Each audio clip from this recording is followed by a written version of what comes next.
Good good morning class. कैसे हैं आप सब लोग। Welcome to my channel education with गौरव। मेरे इस चैनल पर फ्रेंड्स आपका स्वागत है एक बार फिर से।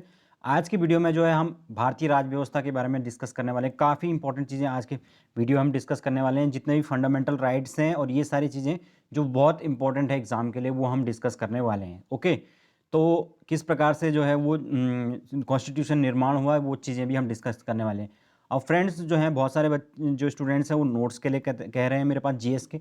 तो मेरे पास जो जीएस के नोट्स हैं वो सिविल के हैं, तो वो आपके किसी काम के नहीं है, क्योंकि वो बहुत ज़्यादा डिटेल नोट्स हैं। उनको पढ़ने के लिए 6 महीने का कम से कम टाइम चाहिए, तब जाके वो पढ़े जाएंगे। और वो इतना ज़्यादा डिटेल की इसमें ज़रूरत भी नहीं है। तो इसीलिए मैंने क्या किया है कि उसमें से जो इम्पोर्टेंट जो छोटे छोटे पॉइंट्स हैं जो कि काफ़ी इंपॉर्टेंट हैं, उनको एक तरह से एक्सट्रैक्ट करके और अच्छी तरीके से आज ही जो है मैंने उसके बारे इसमें जो थोड़ा बहुत नोट्स बनाए हैं और उसी को मैं आपके बीच में लेके आया हूँ। तो आई होप आप लोगों को ये पसंद आएगा। आप लोग मेरे साथ बने रहिए और जो भी आपके जो इसमें आपका मोटा मोटा जो चीज़ें होगी वो सब आपको पता लग जाएंगी आज की वीडियो के अंदर। ओके, बाकी जो पॉलिटी है उसके मैं 2 या 3 वीडियो लाऊंगा और उसमें ही पूरी पॉलिटी कंप्लीट हो जाएगी। ठीक है, तो आपको टेंशन लेने की कोई ज़रूरत नहीं है। आपको सारी की सारी चीज़ें मैं इसके अंदर समझाऊंगा। ओके, और बाकी आपको टीचिंग एप्टीट्यूड के नोट्स चाहिए तो आप मुझे इस व्हाट्सअप नंबर पर कॉन्टैक्ट कर सकते हैं। यहाँ पे आपको मैं नोट्स प्रोवाइड करवाता हूँ। ओके, तो चलिए दोस्तों शुरू करते हैं हम आज का सेशन, जो कि रिलेटेड है इंडियन पॉलिटी और भारतीय राज व्यवस्था से। ठीक है, तो भारतीय राज व्यवस्था के बारे में जो प्रारंभिक रूप से चीज़ें हुई आज़ादी के बाद, आज़ादी से पहले जो है वो क्या क्या चीज़ें हुई, ये मैं आपको ऑलरेडी एक वीडियो में बता चुका हूँ, तो वहाँ पर आप उसको देख सकते हैं। फ्रेंड्स, आज जो है हम सीधे सीधे बात करेंगे कि भारत के संविधान जब स्वतंत्र हुआ उसके बाद क्या क्या चीज़ें हुई, उसी की बात करेंगे। ओके, तो सबसे पहले तो याद रखना है कि जो इंडियन कॉन्स्टिट्यूशन है उससे पहले एक जो है वो सबसे महत्वपूर्ण जो एक्ट आया था वो था 1935 का भारत परिषद अधिनियम। क्योंकि भारत के संविधान की अधिकांश जो चीज़ें हैं वो इसी से ली गई हैं, तो इसलिए ये पढ़ना बहुत ज़रूरी है। क्योंकि यहाँ पर 1935 का अधिनियम आया था, इसके अंतर्गत जो हुआ केंद्र में जो है वो द्वैध शासन लागू किया गया। यानी जो राज्यों के अंदर अभी तक सेंट्रल जो राज्य हैं यानी कि स्टेट्स थे, उनके अंदर अद्वैत शासन की व्यवस्था चल रही थी, जिसमें कि ये होता था कि कुछ अधिकार जो हैं वो जो चुने हुए लोग होते थे उनके पास होते थे, और बाकी मेन जो अधिकार होते थे वो जो क्राउन होता था या ब्रिटिश शासन होता था उनके पास होते थे। इस प्रकार का ड्यूल जो शासन है वो चलता था।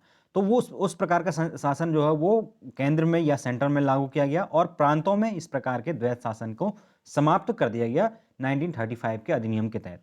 और जो संघीय न्यायालय की स्थापना है वो इसी अधिनियम के अंतर्गत की गई। संघीय न्यायालय यानी कि बाद में आगे चल के जो आपका सुप्रीम कोर्ट यानी हमारा जो सर्वोच्च न्यायालय बना वो ये उसी को संघीय न्यायालय कहा जाता है। ठीक है, ये कहा गया। और साथ के साथ 1935 का जो एक्ट है उसी के अंतर्गत भारत में आरबीआई की स्थापना हुई। तो ये भी आपको याद रखना है, आरबीआई यानी रिजर्व बैंक ऑफ इंडिया की स्थापना इसी के अकॉर्डिंग हुई।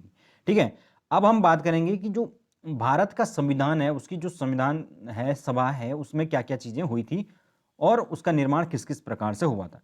तो सबसे पहले आपको याद रखना है कि जो संविधान सभा है उसका जो निर्माण है वो जो 1946 में एक मिशन आया था जिसका नाम है कैबिनेट मिशन, है ना।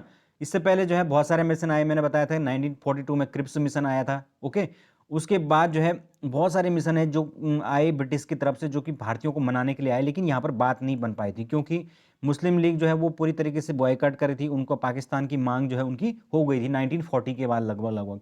तो इसलिए जो है ये सारी चीज़ें उन पर सहमति नहीं बन पा रही थी। लेकिन 1946 आते आते जब ब्रिटिश गवर्नमेंट के ऊपर भी दबाव पड़ा, सेकेंड वर्ल्ड वॉर जो है में उनकी हार हो गई, तो लगातार उनके ऊपर जो है वो अब बहुत ज़्यादा प्रेशर पड़ रहा था कि भारत को अब आज़ाद किया जाए। ठीक है, तो इसीलिए जो है भारत के अंदर जो है एक रिस्पॉन्सिबल गवर्नमेंट किस प्रकार से बनाई जाए भारतीयों के द्वारा, उसके लिए जो है उन्होंने कैबिनेट मिशन को भारत भेजा था। ठीक है, तो कैबिनेट जो मिशन योजना है उसी के अंतर्गत भारत में संविधान निर्माण हुआ, जिसके अंतर्गत आपको पता है कि 1946 में जो है वो चुनाव हुए और उन चुनावों में जो है वो कितने टोटल मेंबर थे 389, यानी कि 389 जो मेंबर हैं वो संविधान सभा के अंदर चुन के आए। अब इसमें मैंने देखो इसको तोड़ के रखा हुआ है, इसमें देखिए क्या क्या था, 292 प्लस 93 प्लस 4। इसका क्या मतलब हुआ, 292 जो मेंबर हैं वो ब्रिटिश प्रोविंसेस से आए थे, यानी कि जो ब्रिटिश प्रांत थे जो ब्रिटिशर्स के अंडर में उस टाइम पर थे उनसे आए थे 292 मेंबर्स। 93 जो मेंबर्स थे वो थे आपके देसी रियासतें से, जो प्रिंसलीज जो स्टेट्स थे उनसे थे, और 4 चीफ कमिश्नरीज हुआ करती थी उनसे थे। चीफ कमिश्नरी का मतलब आज के केंद्र शासित प्रदेश से की तरह आप समझ सकते हैं। ठीक है ना, तो ये थे। अब यहाँ पर जो लगभग 10 लाख की जो जनसंख्या थी उस पर एक सीट हुआ करती थी उस टाइम पर, है ना। तो लगभग एक सीट जो रिप्रेजेंट करती थी वो 10 लाख की पॉपुलेशन को रिप्रेजेंट करती थी, ठीक है। तो इस प्रकार से जो है फ्रेंड्स जो है संविधान सभा का निर्माण हुआ था। हालांकि जो है वो जब आज़ाद हुआ भारत अगले ही साल, तो उस समय विभाजन भी हुआ, तो विभाजन के बाद कई सीटें जो है वो पाकिस्तान में चली गई थी, तो उसके बाद 299 सीटें यहाँ पे बच गई थी, ठीक है। खैर उतना डिटेल में आपको जानने की ज़रूरत नहीं है। नेक्स्ट अब हम बात करेंगे कि जो पहली बैठक है वो कब हुई थी। जो फर्स्ट जो इसकी बैठक हुई वो 9 दिसंबर 1946 को हुई। आपको याद रखना है कि पहली बैठक संविधान सभा की कब हुई, 9 दिसंबर 1946, जिसमें कि संविधान सभा के अस्थायी अध्यक्ष कौन चुने गए, सच्चिदानंद सिन्हा, जो कि सबसे सीनियर मोस्ट जो है सदस्य भी उस टाइम पर थे। ओके, नेक्स्ट जो दूसरी जो बैठक हुई, सेकंड जो बैठक हुई वो 2 दिन बाद ही यानी कि 11 दिसंबर 1946 को हुई, और उसमें परमानेंट जो अध्यक्ष चुने गए वो कौन है, डॉक्टर राजेंद्र प्रसाद। ओके, तो ये डायरेक्ट पूछा जाता है कई बार कि जो अस्थायी अध्यक्ष थे वो कौन चुने गए और स्थायी कौन चुना गया। जो ये डॉक्टर राजेंद्र प्रसाद है यही आगे चलकर हमारे क्या हुए, प्रथम राष्ट्रपति हुए। ओके, तो इस प्रकार से ये फाइनली 11 दिसंबर 1946 को इस प्रकार की बैठक हो गई। उसके बाद जो है फ्रेंड्स जो टोटल इसमें टाइम लगा तैयार करने में वो लगा कितना, 2 साल 11 महीने और 18 दिन। तो इस प्रकार से ये टोटल 2 साल 11 माह 18 दिन के बाद आपको पता है कि फाइनली कब जो है नवंबर 1949 में ही संविधान बनकर तैयार हो गया था, लेकिन उसको अडॉप्ट कब किया गया, 26 जनवरी 1950 में, ठीक है ना। हालांकि उसके जो कुछ प्रावधान थे वो पहले ही अडॉप्ट कर लिए गए थे, ठीक है, वो मैं बताऊंगा आगे जाके। नेक्स्ट है, अब इसकी कुछ समितियां बनी थी जिनके बारे में हमेशा पूछा जाता है कि कौन कौन सी समितियां बनी थी। तो संविधान को बनाने के लिए, क्योंकि वो एक बहुत बड़ा काम था, उसके अंतर्गत क्या होना था, बहुत बड़े बड़े जो देश के अलग अलग जो लोग थे, विशेषज्ञ थे, बुद्धिजीवी थे, उनसे राय ली जानी थी, और साथ के साथ जो डिफरेंट कंट्रीज़ के जो उस टाइम पर कॉन्स्टिट्यूशन हुआ करते थे उनको उनकी स्टडी भी करनी थी। तो इसके लिए क्या करना पड़ेगा, अलग अलग कमेटीज़ बनानी पड़ेगी, और उन कमेटियों से जो अलग अलग प्रकार के सुझाव मिलेंगे, फीडबैक मिलेंगे, उनके आधार पर कॉन्स्टिट्यूशन बनेगा। तो इस प्रकार से ये चीज़ें हुई, जिसमें सबसे बड़ी जो समिति थी वो थी प्रारूप समिति, जिसको कहते हैं एस्टिमेट कमेटी। तो एस्टिमेट कमेटी के जो अध्यक्ष थे वो थे डॉक्टर भीमराव अंबेडकर। तो इसी कारण से फ्रेंड्स जो कई बार जो है वो इन्हीं को जो है वो संविधान निर्माता कहा जाता है, जबकि इन्होंने क्या किया था, इसका जो एस्टिमेट है, इसका जो प्रारूप है वो तैयार किया था। अब क्योंकि ये सबसे बड़ी कमेटी थी तो इसीलिए कई बार इनको संविधान निर्माता कहा जाता है। ओके, नेक्स्ट है संचालन समिति। जो संचालन की लिए समिति बनी थी या कमेटी बनी थी उसके हेड थे डॉक्टर राजेंद्र प्रसाद। उसके बाद जो तीसरी इंपॉर्टेंट कमेटी थी वो थी संघ शक्ति, यानी कि सेंट्रल जो पावर थी वो किसके पास थी, पंडित जवाहरलाल नेहरू के बाद।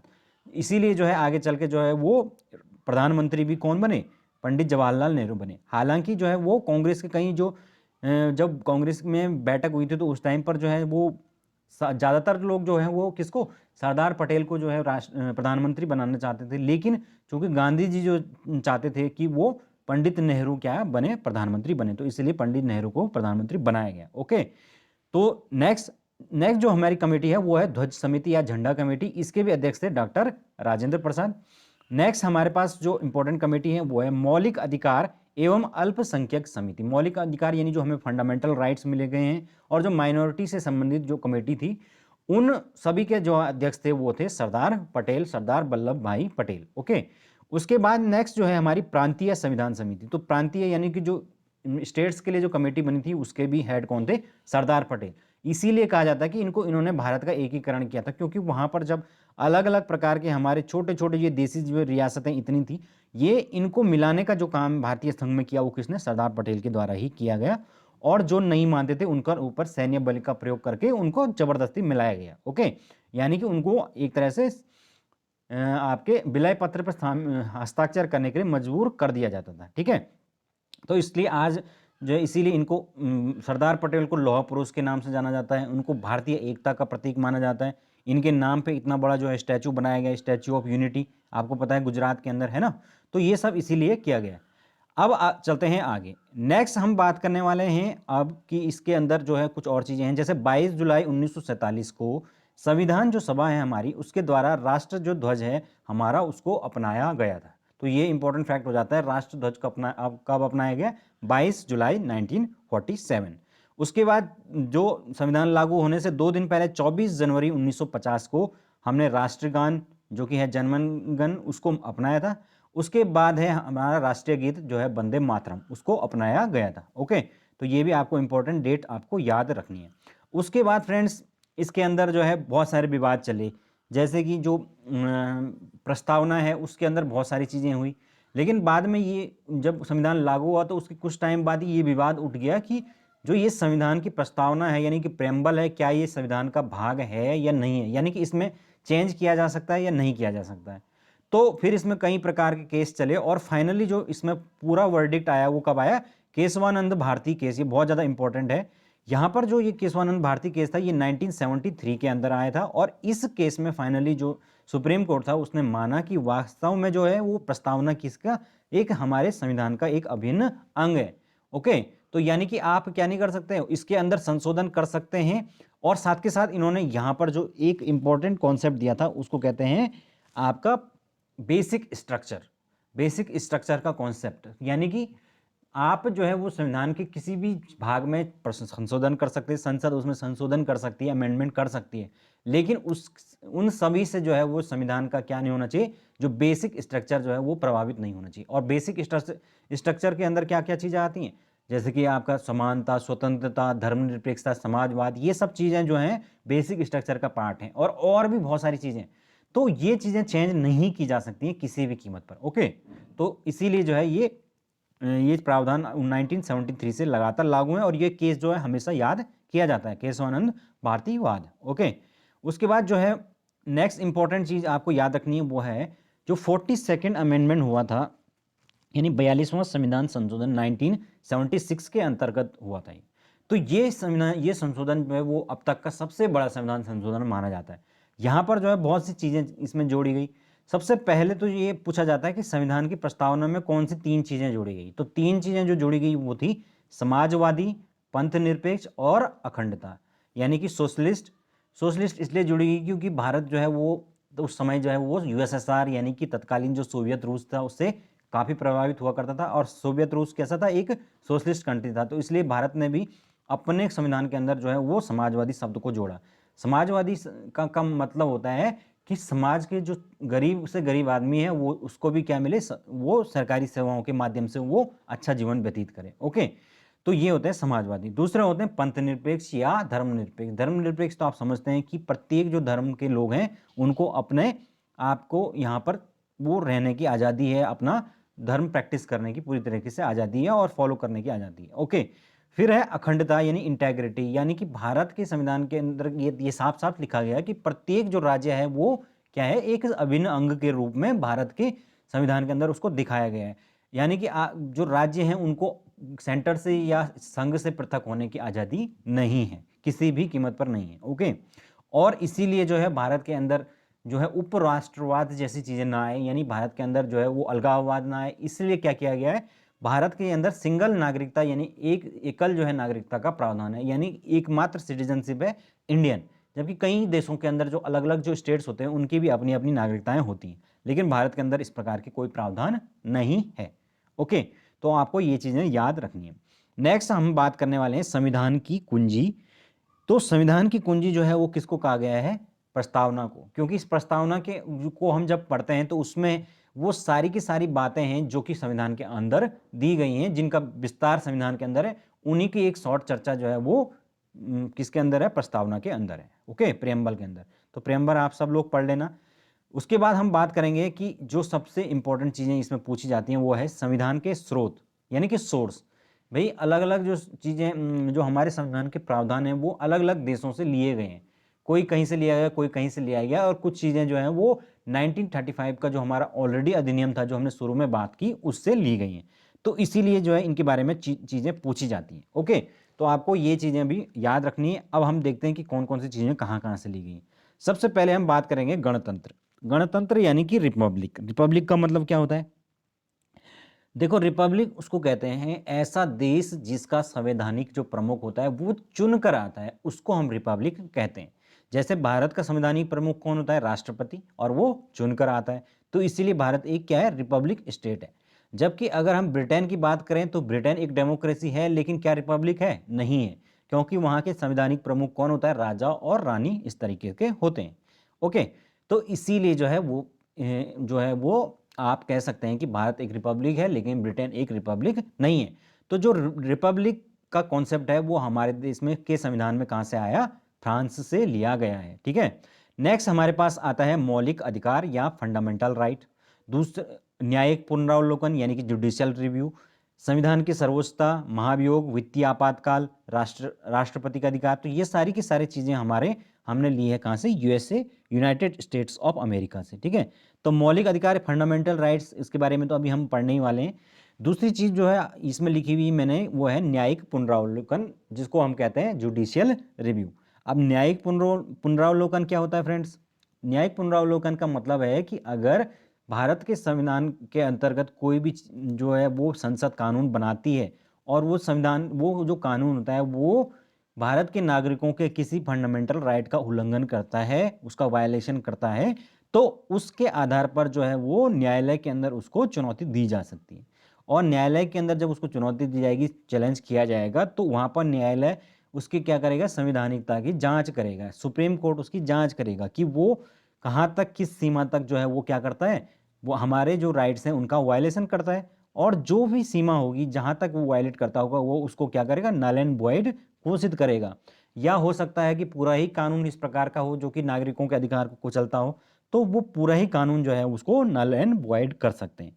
तो इसी पावर को कहा जाता है न्यायिक पुनरावलोकन, जुडिशियल रिव्यू। ओके, तो फ्रेंड्स ये चीज़ें भी हमने कहाँ से ली है, यूएसए से ली है, यूनाइटेड स्टेट्स ऑफ अमेरिका।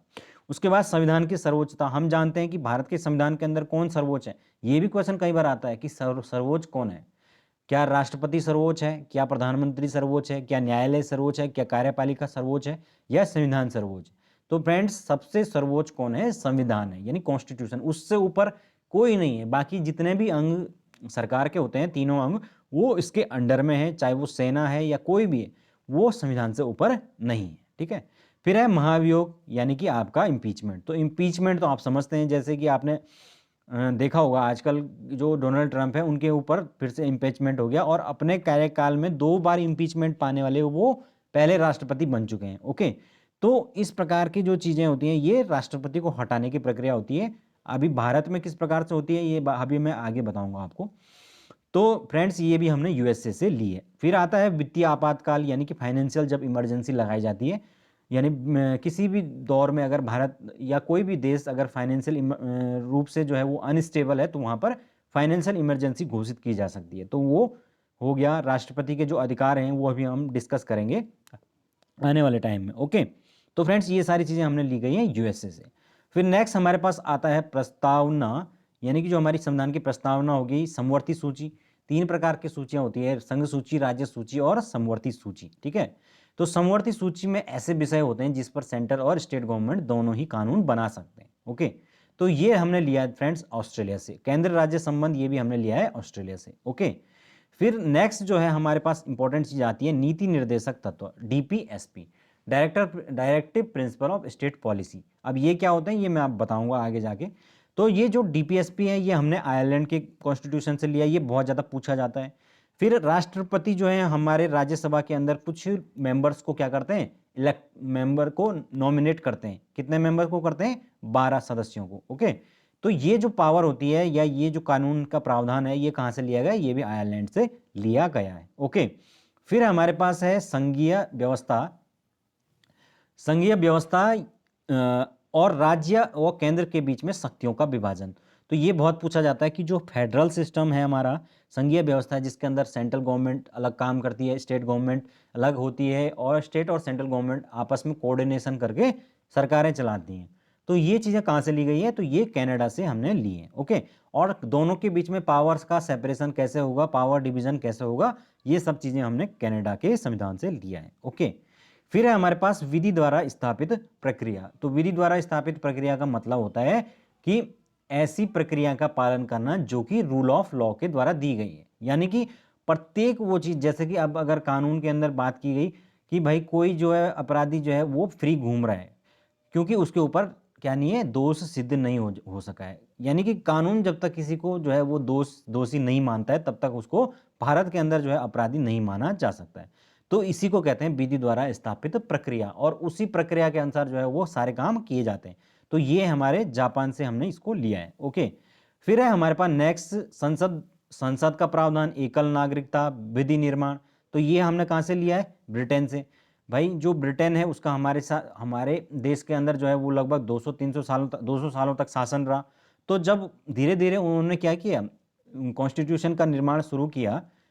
आपको पता है ना कि इससे पहले, मतलब आज़ादी से पहले भी भारत के अंदर बहुत सारे जो है वो एक्ट्स आए थे, वो तो उनके द्वारा ही भारत के अंदर जो है वो एक तरह से संसदीय व्यवस्था की नींव पड़ गई थी।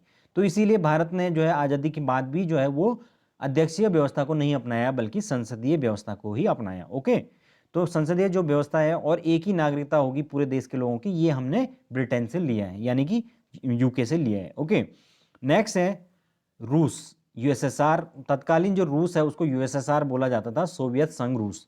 यहाँ से हमने लिया है मौलिक कर्तव्यों को, क्योंकि जो रूस था वो एक समाजवादी देश था, तो वहाँ पर मौलिक कर्तव्यों को काफ़ी ज़्यादा एक तरह से एक तरह इम्पोर्टेंस दी जाती थी। ओके, तो वहाँ से जो है हमने इनको लिया है। ठीक है, तो ये है हमारे पास दोस्तों। अब एक चीज़ और पूछी जाती है इसके अंदर कि सबसे ज़्यादा जो प्रावधान है हमारे कॉन्स्टिट्यूशन के अंदर वो कहाँ से लिए गए हैं।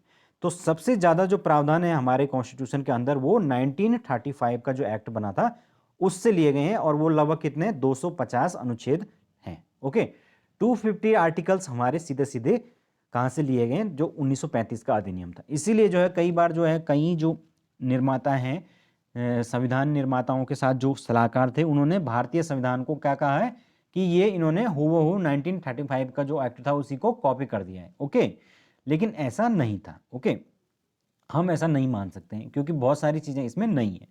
अब इसमें जो हमारी प्रस्तावना होती है उसमें जो उसकी जो शुरुआत होती है वो कहाँ से होती है, हम भारत के लोग से होती है। अब इसका क्या मतलब हुआ, हम भारत के जो लोग हैं उससे जब शुरुआत होती है तो उसका मतलब होता है कि जो संविधान के अंदर जितनी भी पावर्स दी गई हैं उसका जो स्रोत है वो कौन है, भारत के लोग हैं। यानी कि भारत के लोग ही जो है वो इस संविधान के अंदर जितने भी लोग चुने गए हैं उनको पावर देते हैं और सरकार चलाने की अनुमति देते हैं। समझ गए? तो इसका मतलब है कि यहाँ पर डेमोक्रेसी है। ओके, अब ये एक चीज़ और है कि इसमें हमारे संविधान के अंदर कुछ विशेषताएं हैं जो कि पूछी जाती हैं। तो विशेषताएं क्या हैं? सबसे मुख्य विशेषता है कि भारत का जो संविधान है वो एक लिखित संविधान है। पूरा का पूरा संविधान है वो लिख दिया गया है, और इस कारण से काफ़ी बड़ा संविधान है। इतना बड़ा संविधान जो है वो बहुत, मतलब किसी देश का नहीं है मेरे ख्याल से। भारत का जो संविधान है वो विश्व का सबसे बड़ा संविधान है। इसमें लगभग 395 अनुच्छेद तो पहले ही थे, और अब बढ़ के 465 के आसपास हो गए हैं। ओके, तो ये है। और अनुसूचियाँ कितनी हैं? जब भारत का संविधान बना था तो 8 अनुसूचियाँ थी, और वर्तमान में बढ़कर 12 हो चुकी हैं। ओके, तो इसीलिए जो है इसको विश्व का सबसे बड़ा संविधान माना जाता है। आपने सुना होगा largest democracy in the world, वो कौन है? इंडिया ही है। ओके, अब यहाँ पर कुछ और विशेषताएं भी है। दूसरी विशेषता क्या है? कठोर एवं लचीले का मिश्रण। तो भारत का जो संविधान है वो कैसा है? कठोर भी है, क्योंकि इसके अंदर जो है वो संशोधन करना इतना आसान नहीं है। 2/3 जो है मेजोरिटी चाहिए, और तब वोटिंग हो पाएगी, और तब जाके जो है वो कॉन्स्टिट्यूशन में कोई अमेंडमेंट हो पाएगा। तो इसीलिए संशोधन करना क्या होगा, काफ़ी कठिन होगा। ठीक है, तो इसीलिए संविधान क्या है, कठोर है। और लचीला क्यों है? लचीला इसलिए क्योंकि इसके अंदर बहुत से प्रावधान ऐसे हैं जो लचीले प्रावधान है। क्योंकि चेंज, जैसे कि अगर कानून बनाना है तो कानून बनाने के लिए 2/3 मेजोरिटी नहीं चाहिए। कानून बनाने के लिए नॉर्मल आप 50+1 यानी कि आधे से अधिक लोगों की मेजोरिटी से ही कानून बन जाते हैं। ठीक है, तो इस प्रकार से ये लचीलापन भी इसके अंदर दिया गया है। तो इसलिए हमारे संविधान को क्या कहा जाता है? कठोर व लचीले का मिक्सर। ओके, फिर नेक्स्ट हमारे पास जो इंपॉर्टेंट चीज है वो है संपूर्ण प्रभुत्व संपन्न। कहाँ गया? नेक्स्ट जो इंपॉर्टेंट फ्रेंड्स आते हैं बात, वो है संपूर्ण प्रभुत्व संपन्न। संपूर्ण प्रभुत्व संपन्न का मतलब होता है कि हम क्या है, एक सॉवरेन कंट्री हैं। सॉवरेन कंट्री होने के नाते क्या होता है कि भारत आंतरिक और बाह्य रूप से जो है अपने डिसीजन लेने के लिए पूरी तरीके से इंडिपेंडेंट है। ओके, और अपने सीमाओं को रक्षा करना भारत का एक क्या होगा, परम कर्तव्य होगा, और उसके लिए भारत किसी के ऊपर किसी का प्रेशर जो है वो झेलने के लिए मजबूर नहीं है। ठीक है, तो उसी को कहते हैं संपूर्ण प्रभुत्व संपन्न सॉवरेन कंट्री, जिसकी अपनी कुछ सीमाएं हैं और उसके अंदर उसकी क्या होती है, सुप्रीम पावर चलती है। फिर नेक्स्ट है हमारे पास मौलिक अधिकार या फंडामेंटल राइट्स। तो फंडामेंटल राइट्स जो हैं वो कॉन्स्टिट्यूशन के अंदर दिए गए, तो ये इसकी विशेषता है। फिर है डेमोक्रेसी, डेमोक्रेसी पाई जाती है। एक गणतंत्र है यानी कि रिपब्लिक स्टेट है, ये अभी मैंने बताया आपको। फिर हमारे देश के अंदर पाई जाती है धर्मनिरपेक्षता यानी कि आपका सेक्युलरिज्म। उसके बाद नेक्स्ट हमारे पास इंपॉर्टेंट जो चीज़ है वो है समाजवादी। हम क्या है, एक समाजवादी देश भी हैं। यहाँ पर जो है आपको आप देखते हैं कि जो है सरकारी जो है सेवाएं लगातार चलती हैं, चाहे वो हॉस्पिटल हो, चाहे वो और जितने भी सेक्टर हैं उसमें सरकारी सेवाएं चलती हैं, ताकि जो गरीब लोग हैं वो भी सारी सेवाओं को अवेल कर पाएँ। तो ये क्या है, समाजवादी देश होने के हमारे लक्षण हैं। फिर नेक्स्ट जो हमारे पास इंपॉर्टेंट चीज़ है वो है एकल नागरिकता, सिंगल आपका सिटीजनशिप, ये अभी हमने बात की। और फिर नेक्स्ट है हमारे पास वयस्क मताधिकार, जिसके अंतर्गत जो 18 वर्ष से ऊपर के सभी नागरिक हैं उनको मताधिकार का अधिकार दिया गया है। ओके, इसमें महिला पुरुष सभी शामिल होते हैं, जबकि कई जो देश हैं उनमें जो है काफ़ी जो है लेट में महिलाओं को अधिकार दिए गए वोटिंग का। ओके, चलते हैं आगे। अब हम बात करने वाले हैं मूल अधिकारों की, जो कि सबसे ज़्यादा पूछे जाते हैं, फंडामेंटल राइट्स। ओके, तो फंडामेंटल राइट्स जो है कॉन्स्टिट्यूशन के भाग 3 यानी कि पार्ट 3 के अंदर दिए गए हैं। और इसके अंदर को जो आर्टिकल्स हैं वो कहाँ से कहाँ तक है, 12 से लेकर 35 तक। अनुच्छेद 12 से लेकर 35 तक जितने भी आर्टिकल्स हैं वो हमारे फंडामेंटल राइट्स को दिखाते हैं। ठीक है, अब जो मूल हमारा संविधान बना था, जब इस संविधान का निर्माण हुआ था, तब कितनी संख्या थी इनकी, तब 7 थी। और उसके बाद वर्तमान में इसकी संख्या रह गई कितनी, 6। तो भाई एक जो आर्टिकल है वो कौन सा गया, अभी हम बात करेंगे उसके बारे में। ओके, पहले हम इन 6 को देख लेते हैं कि कौन कौन से राइट्स हमको मिले हुए हैं। ओके, तो फ्रेंड्स चलते हैं आगे। तो आप लोग पूरे ध्यान से देखते रहिए और समझ कर चलिए। ओके, तो फ्रेंड्स सबसे पहले बात हो रही है समता का अधिकार। ठीक है, राइट टू इक्वेलिटी। तो राइट टू इक्वेलिटी है 14 से लेकर 18 तक। ओके, फिर है हमारे पास दूसरा इंपॉर्टेंट राइट, वो है स्वतंत्रता का अधिकार, राइट टू फ्रीडम, जो कि है 19 से लेकर 22 तक। फिर है तीसरा शोषण के विरुद्ध अधिकार, यानी कि राइट अगेंस्ट एक्सप्लॉयटेशन, ये है हमारे पास 23 और 24, यानी 2 आर्टिकल इससे रिलेटेड है। फिर है हमारे पास धार्मिक स्वतंत्रता का अधिकार, यानी कि आपका रिलीजियस फ्रीडम, जो कि आर्टिकल 25 से लेकर हमारे 28 तक है पूरे के पूरे। और उसके बाद लास्ट है हमारे पास संवैधानिक उपचारों का अधिकार। ठीक है, संवैधानिक उपचारों का अधिकार ये है अनुच्छेद 32 से लेकर 35। यहाँ पर जो है बीच में एक और है संस्कृति और स्वतंत्रता का अधिकार, वो मैं लिखना भूल गया हूँ। वो 28 और जो 29 और 30 के 2 आर्टिकल हैं वो आपके संस्कृति से रिलेटेड हैं। ओके, तो उसके बारे में भी अभी हम डिस्कस करेंगे, चिंता मत कीजिए। तो फ्रेंड्स 32 जो आर्टिकल्स हैं वो है संवैधानिक उपचारों का अधिकार। अब एक एक करके हम इनको डिस्कस करेंगे। ओके, चलते हैं आगे। नेक्स्ट हमारे पास है 7वां जो अधिकार हमारा, मैंने अभी बताया था ना कि 7 अधिकार जो है हमें टोटल मिले हुए थे, लेकिन वो कौन सा जो अधिकार था जो कि हटा दिया गया था, वो था हमारा राइट टू प्रॉपर्टी, है ना। राइट टू जो प्रॉपर्टी है यानी कि संपत्ति का जो अधिकार है, उसको 44th अमेंडमेंट 1978 में हटाकर किस में डाल दिया गया, मूल अधिकारों से हटाकर उसको एक कानूनी अधिकार बना दिया गया। अब ऐसा क्यों किया गया, ऐसा इसलिए किया गया क्योंकि जो है वो प्रॉपर्टी के संबंध में कई प्रकार के जो है गवर्नमेंट को कई बार जो है उनका अधिग्रहण करना पड़ता है, कई कामों के लिए, डेवलपमेंट के जो काम होते हैं उनके लिए प्रॉपर्टी को लेना पड़ता है। तो उसमें जो है अगर ये फंडामेंटल राइट के अंतर्गत आता है तो उसमें जो है प्रॉपर्टी लेने में दिक्कत होती है, क्योंकि कई लोग फिर कोर्ट चले जाएंगे। तो इसीलिए इसको क्या किया गया, उस फंडामेंटल राइट से हटाकर कानूनी अधिकार के अंतर्गत डाल दिया गया। ओके, और किसके अंतर्गत डाला गया, 300 क के अंतर्गत। तो कहाँ, मतलब ये पहले था आर्टिकल 31 में, और आर्टिकल 31 से हटाकर इसको 300 ए कहिए या क कहिए, इसके अंतर्गत डाल दिया गया। ओके, तो ये था फ्रेंड्स। अब हम बात करते हैं आगे कि जो एक इम्पॉर्टेंट चीज़ इसमें पूछी जाती है कि जो डॉक्टर भीमराव अंबेडकर हैं उन्होंने संविधान के किस आर्टिकल को संविधान की आत्मा कहा था। ठीक है, तो ये था अनुच्छेद 32। ठीक है, तो अंबेडकर ने जो है अनुच्छेद 32 को जो है वो क्या कहा था कि ये संविधान की आत्मा है। अब क्यों कहा था, क्योंकि वो क्या है, संवैधानिक उपचारों का अधिकार है। अब उसके बारे में हम अभी पढ़ेंगे। ओके, नेक्स्ट आगे चलते हैं, पहले हम देखते हैं इसमें नेक्स्ट हमारे पास है वो है मौलिक अधिकार हनन। ठीक है, तो अब हम बात करेंगे कि अगर हमारे ये जो कॉन्स्टिट्यूशन के अंदर हमें 6 फंडामेंटल राइट्स मिले हुए हैं, इनका किसी भी प्रकार से हनन होता है या इनका किसी भी प्रकार से ये इनके ऊपर जो है अतिक्रमण होता है या इनको इनको दबाया जाता है, इनके ऊपर कुछ ना कुछ ये इनको रोका जाता है कुल मिला के, तो उस स्थिति में क्या किया जा सकता है? तो उस स्थिति में जो है वो आर्टिकल जो 32 होता है उसके अंतर्गत सर्वोच्च न्यायालय जो है उसमें शरण ली जा सकती है। यानी आप सीधे सीधे कहाँ जा सकते हैं? सुप्रीम कोर्ट जा सकते हैं और सुप्रीम कोर्ट में पटिशन डाल सकते हैं कि मेरे इस राइट का उल्लंघन हुआ है। और अनुच्छेद 226 के तहत आप कहाँ जा सकते हैं? राज्यों के अंदर जो हाई कोर्ट होता है वहाँ पर जा सकते हैं। तो इस तरीके से जो कॉन्स्टिट्यूशन जो हमारे कॉन्स्टिट्यूशन है वो हमारे जो अधिकार हैं उनको प्रोटेक्ट करता है। ओके, इसीलिए जो है डॉक्टर भीमराव जो अंबेडकर जी हैं उन्होंने क्या कहा है कि जो ये है, ये आर्टिकल 32 ये ही क्या है? संविधान की आत्मा है। क्योंकि जितने भी राइट्स दिए गए हैं वो कब प्रोटेक्ट होंगे? जबकि ये जो आर्टिकल 32 है अगर ये ही नहीं होगा तो फिर बाकी के जो अधिकार हैं उनका कोई मतलब नहीं रह जाता है। ठीक है ना? तो ये है फ्रेंड्स, चलते हैं आगे। नेक्स्ट है हमारे पास अनुच्छेद 32 के तहत जारी रिट।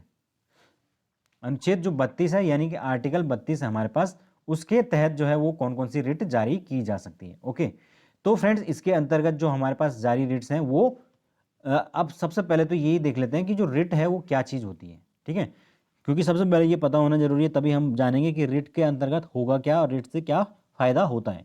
तो फ्रेंड्स जो आर्टिकल 32 है उसके अंतर्गत हमारे 5 प्रकार की रिट जारी की जाती है। अगर किसी फंडामेंटल राइट्स के उल्लंघन के संदर्भ में आप कहाँ सुप्रीम कोर्ट के अंदर जाते हैं और वहाँ पर जो है आप बोलते हैं कि भाई हमारे इस राइट का उल्लंघन होता है, तो उस स्थिति में क्या करेगी कोर्ट जो है वो एक प्रकार के आदेश को निकालती है और वो आदेश किसकी फॉर्म में होता है? रिट्स की फॉर्म में होता है। ठीक है ना? रिट्स, उन्हीं आदेशों को रिट्स कहा जाता है, जो कि 5 प्रकार की हैं मेनली रिट्स होती हैं। कौन कौन सी रिट्स होती हैं? इनके नाम आपको हिंदी व इंग्लिश दोनों में ही याद रखने पड़ेंगे क्योंकि ये कभी कभी इंग्लिश में डायरेक्ट पूछ लिया जाता है। तो फ्रेंड्स जो पहली जो रिट है इसमें ये है हैबियस कॉर्पस, इसी को कहते हैं हम बंदी प्रत्यक्षीकरण। नेक्स्ट है मैंडेमस, मैंडेमस होती है परमादेश। तीसरी होती है प्रोहिबिशन, जिसको कहते हैं प्रतिषेध यानी कि रोक। फिर आते हैं सटोररी यानी जिसे कहते हैं उत्प्रेषण। और फिर नेक्स्ट है हमारे पास क्वा वारंटो, जिसको कहते हैं अधिकार परीक्षा। ठीक है, तो इस प्रकार से ये हमारी 5 प्रकार की रिट होती हैं, आर्टिकल 32 के तहत ये जारी की जाती है। ठीक है, अब क्या क्या होता है इनको एक एक करके देख लेते हैं। हैबियस जो कॉर्पस होता है, हैबियस कॉर्पस यानी बंदी प्रत्यक्षीकरण, इसके अंतर्गत ये होता है कि अगर किसी आदमी को बिना वजह अरेस्ट कर लिया गया है और गायब कर दिया गया है तो उसके अंतर्गत सुप्रीम कोर्ट क्या करेगी? आदेश जारी करेगी कि जो व्यक्ति गिरफ्तार किया गया है उसको उनके सामने उसके शरीर से सहित जो है वो पेश किया जाए। ठीक है, तो ये होता है बंदी प्रत्यक्षीकरण। दूसरा होता है मैंडेमस यानी परमादेश। परमादेश क्या होता है? यानी कि सबसे बड़ा आदेश। तो इसमें जो है अगर कोई भी ऐसा अधिकारी है सार्वजनिक पद पर बैठा हुआ जो कि अपने किसी भी कर्तव्य का पालन नहीं कर रहा है, तो उस स्थिति में कोर्ट उसको आदेश जारी कर सकती है कि आप अपने इस कर्तव्य का पालन करिए। ठीक है, फिर होता है प्रतिषेध। प्रतिषेध का मतलब होता है ये न्यायिक क्षेत्र जो है उसी में ये रिट जो है जारी की जाती है। जो हाई कोर्ट है उसको लोअर कोर्ट को जो है वो जारी करती है। यानी ये इसमें जो है वो कोर्ट कहता है कि भाई आप जो है इस ये जो आदेश आपने दिया है इस पर आप क्या करिए? तत्काल जो है रोक लगाइए, इस पर रोक लगाइए। तो ये प्रोविजन हो जाता है। फिर नेक्स्ट है हमारे पास उत्प्रेषण यानी सटोररी। सटोररी में क्या होता है? इसके अंतर्गत जो है फ्रेंड्स जो है वो कैरी फॉरवर्ड किया जाता है डिसीजन को। यानी कि जो सुप्रीम कोर्ट है वो लोअर कोर्ट को आदेश देती है कि ये जो आपने काम किया है या आदेश जारी किया है ये आपके अधिकार क्षेत्र में नहीं आता है, आप क्या कीजिए? इसको आगे फॉरवर्ड कीजिए। या ऐसे कोई भी पदाधिकारी जो अपने कार्य क्षेत्र से बाहर का काम कर रहा है वो क्या करेगा? उसको इस प्रकार का आदेश जारी किया जाएगा कि आप इसको आगे फॉरवर्ड कीजिए। ओके, यानी अपने उच्च अधिकारियों को फॉरवर्ड कीजिए। फिर नेक्स्ट हमारी लास्ट जो रिट जारी की जाती है वो है क्वा वारंटो यानी कि अधिकार परीक्षा। अधिकार परीक्षा में सीधे सीधे ये पूछा जाता है कि आपने जो सार्वजनिक पद पर कोई अधिकारी बैठा है तो आपने ये जो काम किया है ये किस अधिकार से किया है, किस राइट से किया है, किस पावर के अंतर्गत आपने ये काम किया है। ओके, तो इस प्रकार से ये 5 प्रकार की जो रिट्स हैं वो कोर्ट जारी करता है और उसके अंदर जवाब मांगा जाता है। ठीक है, अब हम बात करेंगे एक एक करके कि जो है वो फंडामेंटल राइट्स के अंदर दिया क्या है। ठीक है, सबसे पहले जो है आर्टिकल 14। इससे पहले जो 2 आर्टिकल हैं 12 और 13, तो उसमें तो सीधे सीधे राज्य की जो है वो परिभाषाएं दी गई हैं कि जो स्टेट है वो वाकई में किसको कहेंगे। तो स्टेट किसको कहेंगे? जो भी स्टेट के अधिकारी होते हैं, जितने भी गवर्नमेंट ऑफिशियल होते हैं, चाहे वो सेंट्रल गवर्नमेंट हो चाहे वो स्टेट गवर्नमेंट हो, चाहे वो संसद के सदस्य हों, चाहे वो राज्यों के विधानसभा के सदस्य हों, या आपके जितने भी लोक सेवा के अधिकारी होते हैं, कोई भी गवर्नमेंट जो अधिकारी होता है, कोई गवर्नमेंट शिक्षक होता है, कोई भी गवर्नमेंट आपका एम्प्लॉय होता है, छोटे से लेकर बड़ा से बड़ा अधिकारी, वो किसके अंतर्गत आता है? राज्य के अंतर्गत आता है। ओके, तो वो चीज़ें इसके अंदर 13 और 14 के अंदर दी गई हैं, सॉरी 12 और 13 के अंदर दी गई। अब 14 से जो है वो हमारे फंडामेंटल राइट्स शुरू हो जाते हैं। ओके, सबसे पहले जो है आर्टिकल जो 14 है वो कहता है विधि के समक्ष समता व समान संरक्षण। यानी कि कहने का मतलब है ये लॉ है उसके अगेंस्ट सभी को क्या मिलेगी? इक्वालिटी मिलेगी और इक्वल प्रोटेक्शन दिया जाएगा। जो कानून है वो सभी को समान रूप से क्या करेगा? प्रोटेक्ट करेगा। ऐसा नहीं है कि जो अमीर आदमी है उसको ज़्यादा प्रोटेक्शन मतलब उसको अलग तरह का जो है वो उसके साथ व्यवहार करेगा, जो गरीब आदमी है उसके साथ अलग तरह का व्यवहार करेगा। तो ये आर्टिकल 14 के अंदर दिया गया है। ओके, नेक्स्ट है हमारे पास आर्टिकल 15।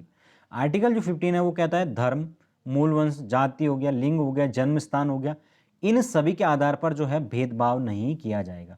यानी ये कोई भी जो क्राइटेरिया है इनके आधार पर किसी भी प्रकार का जो भेदभाव है वो पूरी तरीके से निषेध है। ठीक है ना, यानी कि बैन है, उसको आप वो मान्य नहीं होगा।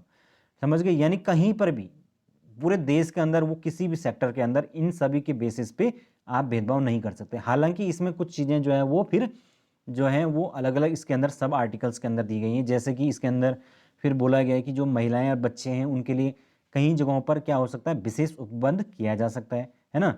और जो पिछड़ी जाति के लोग हैं उनके लिए विशेष उपबंध किया जा सकता है। तो इसका मतलब जो आरक्षण होता है जो हमें दिया जाता है पिछड़ी जाति के लोगों को, SC ST वर्गों को, वो इन्हीं के अंतर्गत इसके जो सब पार्टिकल होते हैं, सब पार्ट्स होते हैं, उसी के अंतर्गत आता है। ठीक है ना, क्योंकि वहाँ पर जो है सीधे सीधे ये उल्लेख किया गया है कि अगर धर्म जो पिछड़े वर्ग के लोग हैं उनको किसी भी प्रकार की जो है वो सुविधाएं दी जाती हैं या उनको आरक्षण दिया जाता है या उनको उनके लिए विशेष उपबंध किया जाता है तो वो एक तरह से भेदभाव नहीं माना जाएगा। ठीक है, फिर आर्टिकल 16, आर्टिकल जो 16 है वो कहता है लोक नियोजन में अवसर की समता। यानी कि जो भी पब्लिक रूप से जो नियोजन होगा यानी कि जो नियुक्तियां होंगी उसमें सभी लोगों को, हर एक वर्ग के लोगों को समान रूप से अवसर दिया जाएगा। लेकिन इसके अंदर भी जो है वो क्या किया गया, कुछ सब कैटेगरीज के अंदर ये बोला गया कि जो पिछड़े वर्ग के लोग हैं उनको कुछ प्रतिशत आरक्षण की व्यवस्था सरकार कर सकती है। समझ गए? तो ये इसमें भी एक तरह से लोक नियोजन में जो आपके आरक्षण दिया जाता है उसकी ये उसको इसके अंतर्गत आता है। साथ के साथ जैसे जो अलग अलग हमारे कॉलेजेस होते हैं उसमें आरक्षण जो प्रवेश है उसमें आरक्षण की जो व्यवस्था है वो प्रावधान की वो भी इसी के अंतर्गत आता है। ठीक है ना, फिर नेक्स्ट है हमारे पास आर्टिकल 17।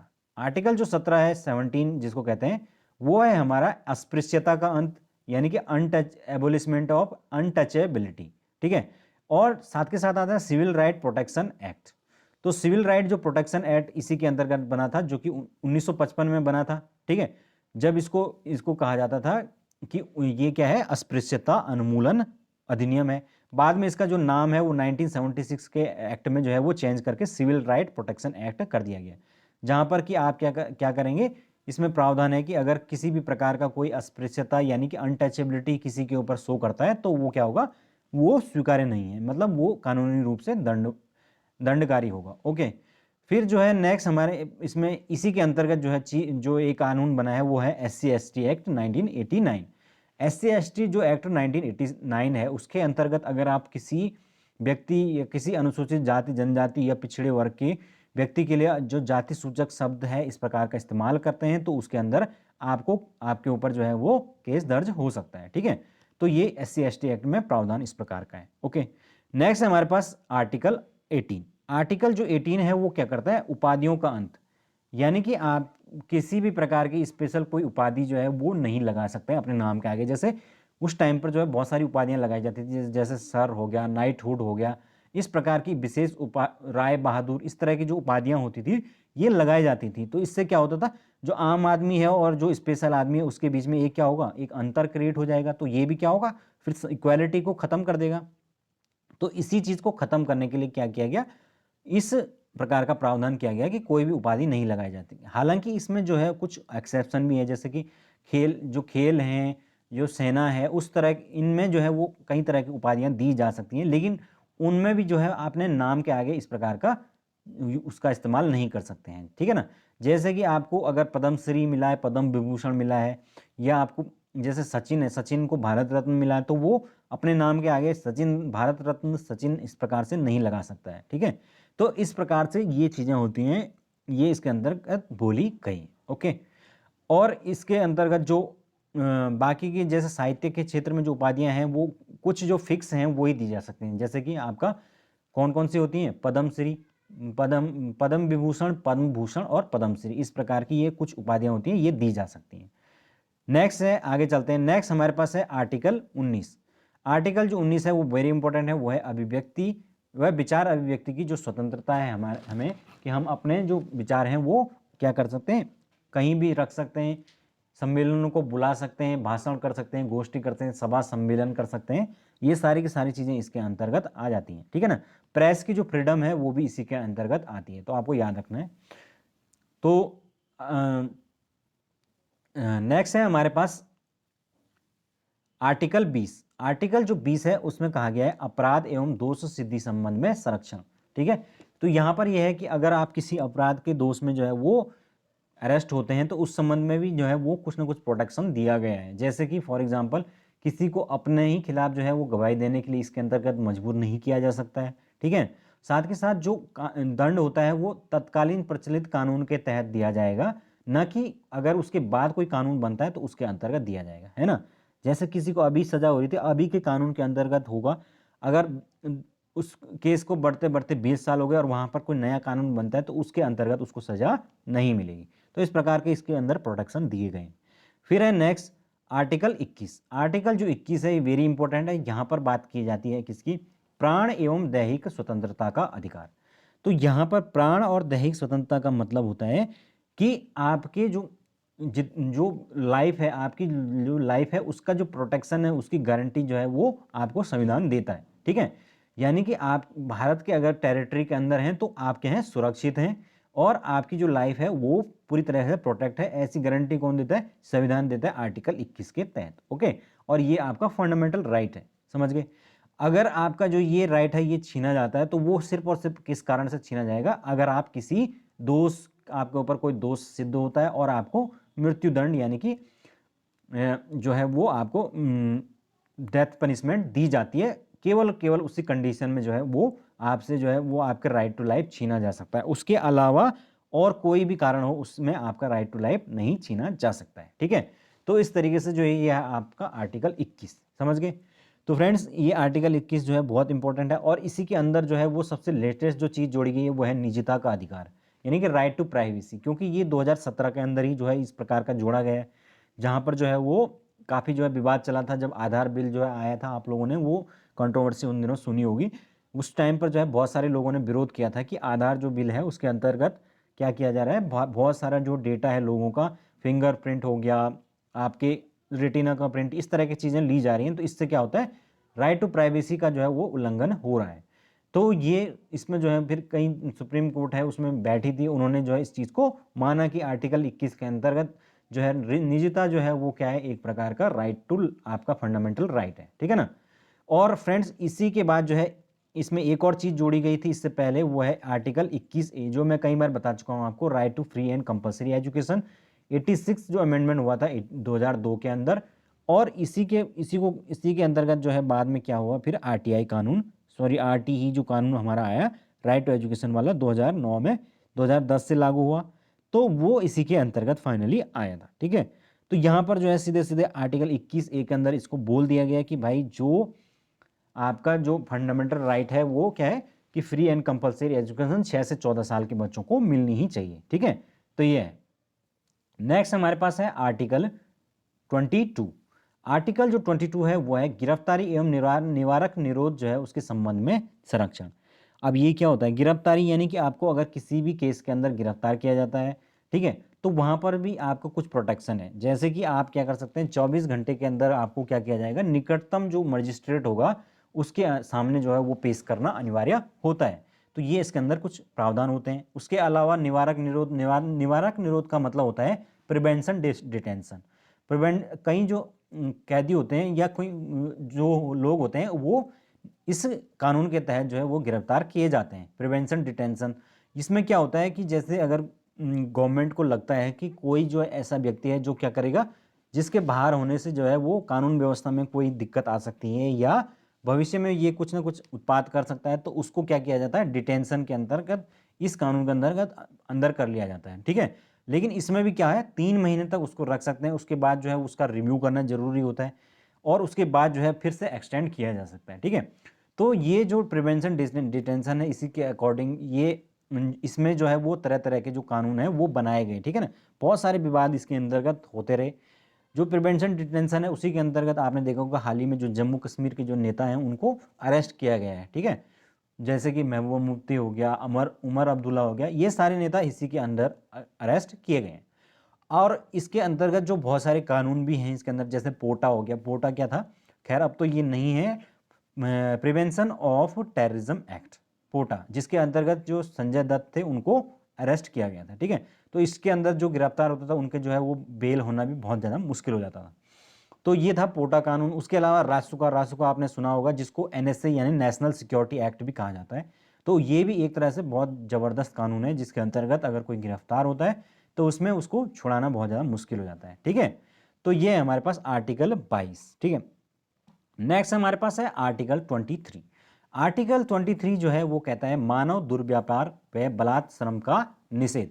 इसके अंतर्गत अगर किसी भी प्रकार की जो मानव जो तस्करी है वो पूरी तरीके से क्या है, बैन है। उसके अंदर बच्चों की तस्करी हो गया या जो लड़कियों की प्रोस्टिट्यूशन के लिए तस्करी की जाती है वो सब चीज़ें निषेध हैं, या बच्चों को ज़बरदस्ती किसी काम के अंदर धकेलना, वो सारी की सारी चीज़ें मना है। ओके, फिर है हमारे पास आर्टिकल 24। आर्टिकल जो 24 है वो क्या कहता है कि कल कारखाने जितने भी हैं, फैक्ट्रीज हैं, उसमें 14 साल से कम के जो बच्चे हैं उनको आप नहीं लगा सकते हैं। ठीक है, यानी फैक्ट्री जो एक्ट्स हैं उसके अकॉर्डिंग भी ये पूरी तरीके से गैर कानूनी है। नेक्स्ट है आर्टिकल 25 से लेकर 28। तो 25 से 28 तक मैंने बताया था कि जो धार्मिक स्वतंत्रता है उसका अधिकार है। तो धार्मिक स्वतंत्रता का जो अधिकार है उसमें सबसे पहले आता है आर्टिकल 25। तो आर्टिकल जो 25 है वो क्या कहता है कि धर्म के जो अंतःकरण व अबाध रूप से उसको मानने, उसका आचरण करने, उसका प्रचार प्रसार करने की क्या पूरी तरीके से स्वतंत्रता होगी। यानी कि आप अगर भारत के अंदर हैं तो आपको अपना धर्म को फॉलो करना, उसको मानना, किसी भी धर्म को आप मान सकते हैं, उसको आप एक्सेप्ट कर सकते हैं, उसको अपना सकते हैं, उसका प्रचार कर सकते हैं, अबाध रूप से उसको मानने की आपको पूरी तरीके से स्वतंत्रता है। ओके, फिर है नेक्स्ट आर्टिकल 26। आर्टिकल 26 क्या कहता है, आर्टिकल जो 26 है वो कहता है कि अपने धर्म की जो धार्मिक संस्थाएं हैं उनकी आप स्थापना कर सकते हैं, उसको आप मैनेज कर सकते हैं, उसके लिए संपत्ति का अर्जन कर सकते हैं। ठीक है ना, तो इसके लिए जो तरह तरह के आप ट्रस्ट जो हैं वो बनते हैं, जो धार्मिक ट्रस्ट बनते हैं वो उस तरह के ट्रस्ट बना सकते हैं। आप अपने धर्म के लिए प्रचारक घोषित कर सकते हैं, उनका प्रचार कर सकते हैं। ये सारी की सारी चीज़ें आर्टिकल 26 कहते हैं। फिर है नेक्स्ट आर्टिकल 27। आर्टिकल जो 27 है वो कहता है कि करों की बाध्यता से मुक्ति। यानी कि अगर आप धार्मिक रूप से कोई किसी भी प्रकार का कर लगाते हैं तो उसको देने के लिए कोई नागरिक क्या नहीं है, बाध्य नहीं है। ऐसा नहीं होना चाहिए कि धर्म प्रचार के लिए जो नागरिक हैं उनके ऊपर टैक्स लगाया जा रहा है। ओके, तो ये है आर्टिकल 27। फिर नेक्स्ट हमारे पास है आर्टिकल 28। आर्टिकल 28 क्या कहता है, आर्टिकल 28 कहता है फ्रेंड्स, शिक्षण संस्थाएं हैं उसमें धार्मिक जो शिक्षा होती है, यानी कि आपका रिलीजियस एजुकेशन, वो पूरी तरीके से बैन होगी, है ना। यानी गवर्नमेंट की जो पूर्ण रूप से फंडेड स्कूल्स हैं वहाँ पर किसी भी प्रकार की धार्मिक शिक्षा नहीं दी जाती है। उपासना के लिए किसी को क्या नहीं किया जा सकता है, मजबूर नहीं किया जा सकता है।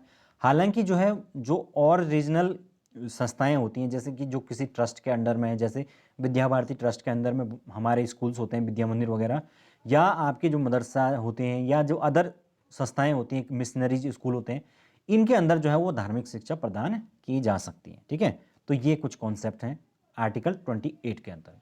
फिर है 29 जो है और 30, ये जो दोनों ही राइट्स हैं ये माइनॉरिटी से संबंधित है। माइनॉरिटी जो उनके राइट्स को प्रोटेक्ट करते हैं, जो माइनॉरिटी हैं उनसे संबंधित ये राइट्स को किस प्रकार से प्रोटेक्ट करते हैं। ये पहले जो 29 है ये कहता है शिक्षा व संस्कृति का अधिकार प्रदान करता है। यानी कि जो आपके माइनॉरिटीज होते हैं उनकी अपनी कुछ ना कुछ उनकी क्या होगी, उनकी अपनी कुछ बोलियां होंगी, भाषा होगी, उनकी संस्कृति होगी, उनका अपना कल्चर होगा, उनको अपने इस कल्चर को प्रोटेक्ट करने की क्या है पूरी तरीके से अधिकार है। ठीक है ना, तो उसके अंतर्गत वो अपने रीजनल जो है वो कॉलेज खोल सकते हैं, रीजनल भाषाएं जो हैं वो उनमें चलती होंगी और अपनी धार्मिक संस्थाओं की भी स्थापना कर सकते हैं। ठीक है, नेक्स्ट है हमारे पास आर्टिकल 13। आर्टिकल 13 क्या कहता है कि जो जो माइनॉरिटीज होते हैं या कोई भी अन्य कम्युनिटी है उनको अपनी शिक्षण संस्थाओं को स्थापना करने और उनका प्रशासन करने की स्थापना अधिकार होगा, यानी कि वो अपने मर्जी के शिक्षण संस्थान खोल सकते हैं। ठीक है, तो ये है हमारा आर्टिकल 30।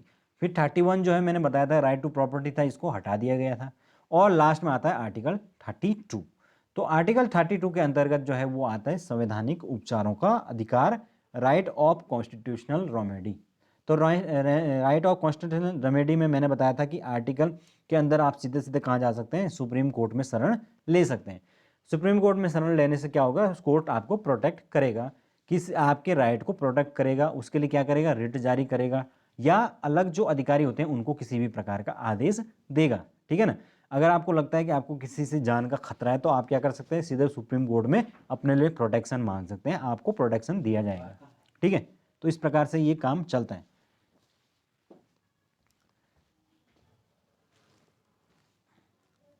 नेक्स्ट है, तो इस प्रकार से ये है हमारे कॉन्स्टिट्यूशनल राइट है। आगे चलते हैं।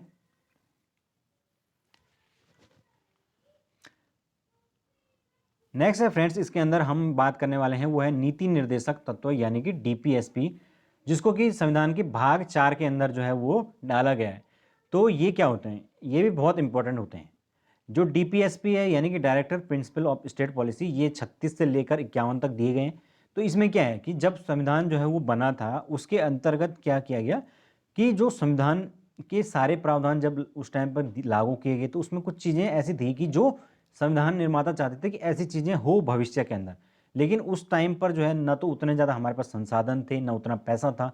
तो इसलिए वो चीज़ें भविष्य के अंदर छोड़ दी गई कि जब भी भविष्य में भारत जो है वो अमीर बनेगा, विकसित राष्ट्र बनेगा, धीरे धीरे जो है वो संसाधन आएंगे तो तब धीरे धीरे ये चीज़ें लागू कर दी जाएं। ठीक है ना। तो इसमें बहुत सारी अच्छी अच्छी बातें बोली गई हैं कि सभी को जो है वो रोजगार का अधिकार दिया जाए, महिलाओं को अधिकार दिए जाएं। ठीक है, गाँव में जो है वो पंचायत हैं उस स्तर पर जो है वो आपके पंचायती राज की स्थापना हो, पर्यावरण की सुरक्षा की जाए, अंतर्राष्ट्रीय शांति की जाए और जो जीव जंतु हैं उनकी रक्षा की जाए। इस प्रकार के जो बहुत ज़्यादा आदर्श टाइप की बातें हैं वो इनके अंदर की गई हैं। और ये जो है वो क्या है, इसलिए दिए गए हैं कि जब भी भविष्य के अंदर जो है वो सरकार जो भी आएगी वो जब भी कोई कानून बनाए तो उस टाइम पर जो है वो इन प्रिंसिपल्स को ध्यान में रखे और इन प्रिंसिपल को पूरा करने का वो क्या करे, कोशिश करे। तो इसीलिए जब वो इन प्रिंसिपल को पूरा करेगी तब क्या होगा, कल्याणकारी जो राज्य है यानी कि आपका एक ऐसा स्टेट बनेगा जो कि क्या करेगा, अपने जनता का कल्याण करेगा। ठीक है ना। तो ये है हमारा कॉन्सेप्ट कि उद्देश्य क्या था इनको रखने का, क्यों रखे गए। क्योंकि जो है ये डीपीएसपी हैं ये ऐसा तो है नहीं कि किसी प्रकार से इनको लाभ सरकार जो है के ऊपर कोई बाध्यकारी नहीं है कि सरकार इनको लागू करे ही करे। तो फिर इनको रखने का मतलब क्या था, मतलब सिर्फ इतना सा था कि जो गवर्नमेंट होगी वो क्या करेगी, इनको ध्यान में रखकर अपने कानूनों को बनाएगी। ठीक है, तो एक तरह से ये गवर्नमेंट के लिए एक इंस्ट्रक्शन दे दिए गए थे कि इस प्रकार के इंस्ट्रक्शन के अकॉर्डिंग आप कार्य करेंगे। ठीक है, तो ये था फ्रेंड्स। नेक्स्ट आगे चलते हैं। अब इसमें कुछ इंपॉर्टेंट आर्टिकल हैं, है तो 36 से 51 तक, इतने सारे तो याद रखना पॉसिबल नहीं है, लेकिन कुछ जरूरी आर्टिकल्स हैं वो आपको याद रखने ही पड़ेंगे। जैसे कि आर्टिकल 14, इसके अंतर्गत जो है वो बोला गया था कि ग्रामीण स्तर पर जो है वो क्या किया जाए, पंचायती राज की स्थापना की जाए, ग्रामीण स्तर पर लोकतंत्र की स्थापना की जाए और जो ग्राम स्तर पर जो संस्थाएं हैं उनको अधिकार प्रदान किए जाए। तो यहाँ पर तो केवल इंस्ट्रक्शन दे दिया गया था, लेकिन बाद में इसको क्या किया गया, इंप्लीमेंट कर दिया गया। ठीक है ना। तो आप जानते हैं पंचायती राज जो व्यवस्था है वो इसी के अकॉर्डिंग शुरू हुई। फिर नया आर्टिकल 44, इसमें कहा गया कि भारत के जितने भी नागरिक हैं उनके लिए एक समान जो है वो क्या किया जाए, सिविल कोड लागू कर दिया जाए, यानी एक समान उनके लिए कानून लागू कर दिए जाएं। तो यहाँ पर इस पर जो है अभी तक कानून नहीं बन पाया है, तो इससे ये लागू नहीं है, लेकिन भविष्य के अंदर हो सकता है ये लागू हो जाए, है ना। फिर है हमारे पास आर्टिकल 48। जो आर्टिकल 48 है फ्रेंड्स वो कहता है कि पर्यावरण जो है उसका संरक्षण करना, उसका संवर्धन करना, जो वन्य जीव हैं उनकी रक्षा करना, ये सारे जो काम होते हैं ये जो स्टेट के होंगे और उसको ये करना ही पड़ेगा। ठीक है ना। इसी के अंदर जो है वो जो दुधारू पशु हैं हमारे, जैसे गाय हो गया, भैंस हो गया, अदर जो दुधारू पशु हैं उनके प्रोटेक्शन करने की बात भी की गई है। ओके, फिर है नेक्स्ट हमारे पास जो इंपॉर्टेंट आर्टिकल है वो आर्टिकल 50 है। आर्टिकल जो 50 है वो कहता है कि कार्यपालिका और न्यायपालिका का पृथक्करण, यानी कि ये दोनों ही जो हैं चीज जो हमारे सरकार के इंपॉर्टेंट अंग हैं ये क्या नहीं करेंगे, एक दूसरे की शक्तियों का अतिक्रमण नहीं करेंगे और ये दोनों ही क्या होंगे, सेपरेट होंगे। सेपरेशन होगा। तो इसी कारण से भारत के अंदर आप जानते हैं कि क्या है, जो न्यायपालिका है यानी जुडिशरी है वो क्या है, इंडिपेंडेंट होती है। वो उसका न्यायपालिका से कोई लेना देना नहीं है और न्यायपालिका उसके ऊपर किसी भी प्रकार का दबाव नहीं डाल सकती है अपने डिसीजंस के लिए। ओके, तो इसीलिए जो है भारत की न्यायपालिका इतनी ज़्यादा लोग इस पर भरोसा करते हैं। ठीक है। फिर नेक्स्ट है हमारे पास वेरी इंपॉर्टेंट आर्टिकल, वो है आर्टिकल 51। आर्टिकल जो 51 है इसके अंदर बात की गई है कि भारत हमेशा कोशिश करेगा अंतर्राष्ट्रीय शांति व सुरक्षा को बढ़ाने का। ठीक है, तो ये एक तरह से ये आदर्श जो है इसके अंदर बातें बोली गई हैं और ऐसा एक्सपेक्ट किया गया था कि आने वाले टाइम में जब भी गवर्नमेंट आएंगी वो क्या करेंगी, वो इन प्रिंसिपल्स को ध्यान में रखेंगी और इन्हीं के अकॉर्डिंग जो है वो काम करेंगी, इन्हीं के अकॉर्डिंग पॉलिसीज बनाएंगी और भारत के अंदर एक लोक कल्याणकारी जो राज्य है उसकी स्थापना करेगी। ठीक है ना, समझ गए। तो ये था हमारे कुछ चीज़ें। अब लास्ट इसमें जो है आज की वीडियो में हम डिस्कस करने वाले हैं मौलिक कर्तव्य यानी कि फंडामेंटल ड्यूटीज़। ठीक है, तो फ्रेंड्स जो सबसे इंपॉर्टेंट बात आपको इसमें ध्यान रखनी है कि जब मूल संविधान बना था हमारा, यानी जब कॉन्स्टिट्यूशन का निर्माण हुआ था, उस टाइम पर जो है इनकी संख्या कितनी थी, 0, यानी कि कोई भी फंडामेंटल ड्यूटी नहीं दी गई थी। ठीक है, फिर जो है बाद में एक कमेटी बनी जिसका नाम है सरदार स्वर्ण सिंह समिति। सरदार स्वर्ण सिंह जो समिति है उन्होंने क्या किया, एक तरह से सिफारिश की कि इस प्रकार की ड्यूटीज़ जो है वो दी जाएँ, क्योंकि भाई जब संविधान के अंदर राइट्स दिए गए हैं, जब राइट्स की बात आती है तो ड्यूटीज़ की भी बात आनी चाहिए। तो जो ड्यूटीज़ हैं वो क्या होती हैं, वो भी बाध्यकारी नहीं है, लेकिन वो उसका उनका पालन करना प्रत्येक नागरिक का क्या होता है, कर्तव्य होता है। ठीक है, अब यहाँ पर जो है वो क्या बोला गया इसके अंदर कि 42वां जो संविधान संशोधन है उसको उसमें किया गया और वहाँ पर इस सरदार स्वर्ण सिंह समिति जो है उन्होंने जो सिफारिश की थी उसको लागू कर दिया गया और टोटल कितने 10 जो है वो फंडामेंटल ड्यूटीज़ को ऐड कर दिया गया। कहाँ पर, आर्टिकल 51 के अंदर, यानी जो आर्टिकल 51 ये वाला था इसका ही जो पार्ट फर्स्ट है उसके अंतर्गत मौलिक कर्तव्यों को ऐड कर दिया गया। ठीक है, और प्रारंभ में ये थी 10। ठीक है, फिर बाद में क्या हुआ, 86वां संविधान संशोधन 2002 में हुआ जो कि हमारा किससे रिलेटेड है, फ्री एंड कंपलसरी एजुकेशन। तो उसमें उन्होंने क्या किया कि उसको एक तो कानूनी रूप से बाध्यकारी हुआ कि भाई 6 से 14 साल तक आप बच्चों को क्या करेंगे, पढ़ाएंगे, लेकिन साथ के साथ जो है अभिभावकों के लिए भी वो क्या किया गया, एक 11वीं फंडामेंटल ड्यूटी उसको बना दी गई कि भाई आपका ये क्या होगा, प्रत्येक अभिभावक का ये कर्तव्य होगा कि वो क्या करे, अपने 6 से 14 साल के जो बच्चे को क्या करे, विद्यालय के अंदर अनिवार्य रूप से उसको पढ़ाए यानी उसको भेजें। ठीक है, तो ये एक तरह से फंडामेंटल ड्यूटी हो जाती है। तो अब वर्तमान में कितनी हमारे पास फंडामेंटल ड्यूटी है, 11 फंडामेंटल ड्यूटीज़ हैं। ठीक है, तो ये इंपॉर्टेंट इसमें 3 बातें आपको ये ध्यान रखनी है कि शुरुआत में नहीं थे कोई भी, फिर बाद में जोड़े गए कितने, 10, और फिर अमेंडमेंट के द्वारा 76 में कितने जोड़ा गया, 11वां जोड़ा गया, नहीं सॉरी, अमेंडमेंट द्वारा 76 में जोड़ा गया 10, उसके बाद 2002 में जो है उसमें 11वां जोड़ा गया। तो वर्तमान में टोटल कितने हुए, 11 हमारे पास फंडामेंटल जो है वो ड्यूटीज़ हो जाती है। ठीक है, तो फ्रेंड्स ये था हमारा आज का सेशन। मुझे पूरा उम्मीद है कि आप लोगों को जो है वो काफ़ी चीज़ें इसके अंदर पता चले होंगे। अब इसमें जो है नेक्स्ट अब कुछ और चीज़ें जो आपके क्या कार्यपालिका के अंदर आएगी, जैसे राष्ट्रपति हो गया, प्रधानमंत्री हो गया, ये सारी की सारी चीज़ें हम अब नेक्स्ट वीडियो के अंदर डिस्कस करेंगे। ठीक है, तो आई होप आप लोगों को वीडियो पसंद आया, अगर पसंद आया तो लाइक कर दीजिए और कमेंट करके बताइए। ओके फ्रेंड्स, चलिए, thank you so much, have a good day, thanks.